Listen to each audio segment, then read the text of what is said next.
ලංකාවේ මධ්‍යම කඳුකරේ මාතලේ පුරවරයට නුදුරින් පිහිටි පූජනීය අලු විහාරය හුදෙක් ලෙන් විහාර සංකීර්ණයක් පමණක් නොව එය මුළු මහත් බෞද්ධ ලෝකයේම ඉරණම වෙනස් කළ ඓතිහාසික සන්ධිස්ථානයක් ලෙස සැලකෙනවා. අතීතයේ දකුණු ඉන්දීය ආක්‍රමණයන් සහ අභියකරු බැමිණිතියා සාය වැනි දුර්භික්ෂ හේතුවෙන් සම්බුදු දහම මතකයෙන් ගිලිහී යාමේ තර්ජනයක් මතු වුණා.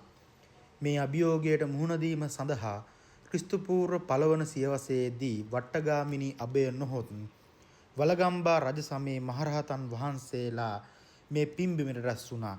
එතෙක් මුඛ පරම්පරාවෙන් රැගෙන ආ උතුම් ශ්‍රී සද්ධර්මයේ ප්‍රථම වතාවට තල්පත් මත අකුරු කළේ මේ අලු විහාරයේදීය. එනිසාම මේ බෞද්ධ සාහිත්‍යයේ ධර්ම සංරක්ෂණයේ මහා සංකේතය ලෙස අදටත් විරාජමාන වනවා. ස්වාභාවික ගල්ලෙන් සහ දැවැන්ත පර්වත අතර නිර්මාණය වී ඇති මෙම විහාර භූමියේදී ඔබට පැරණි බිතුසිතුවම් සහ මනස්කාන්ත බුද්ධ ප්‍රතිමාව දැකගත හැකිය. විශේෂයෙන්ම බෞද්ධ ඉතිහාසයේ වැදගත් සිදුවීම් නිරූපණය කෙරෙන කලා නිර්මාණ සහ පුරාණ තල්පත් ලේඛන කලාව පිළිබඳ තොරතුරු අලු විහාරයේ සතු කෞතුකාගාරයෙන් ඔබට දැකගත හැකිය.